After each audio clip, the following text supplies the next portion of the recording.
Wise news, খবরের সত্যাসত্য 24 ঘন্টা।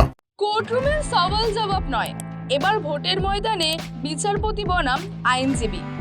2024 লোকসভা ভোটে হাই ভোল্টেজ কেন্দ্র হয়ে উঠেছে তমলুক। একদিকে বিচারপতি অভিজিৎ গঙ্গোপাধ্যায়, অন্যদিকে সিপিআইএম এর আইনজীবী সায়ন বন্দ্যোপাধ্যায়। কাজেই লড়াইটা যে হাই ভোল্টেজ হয়ে উঠতে চলেছে তমলুকে কোনো সন্দেহ নেই। তৃণমূল কংগ্রেস আবার ওই একই কেন্দ্রে প্রার্থী করেছে দেবাংশুকে। কাজেই জমে উঠবে লড়াইটা, তাই প্রার্থী তালিকা প্রকাশ্য আসতেই স্পষ্ট হয়ে গিয়েছে। আজ বামেদের প্রার্থী তালিকা ঘোষণা করার পরেই রীতিমতো শোরগোল পড়ে গিয়েছে।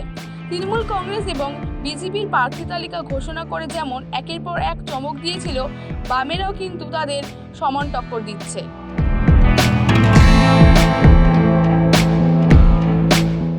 এদিকে আবার ওই একই কেন্দ্রে বিজেপির বাজি বিচারপতি অভিজিৎ গঙ্গোপাধ্যায়।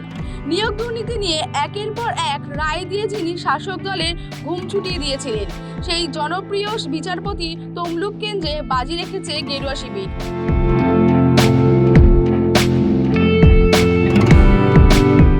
কিন্তু বাম প্রার্থী সায়ন বন্দ্যোপাধ্যায় আবার আরেকটি পরিচয় রয়েছে, তিনি পেশায় আইনজীবী।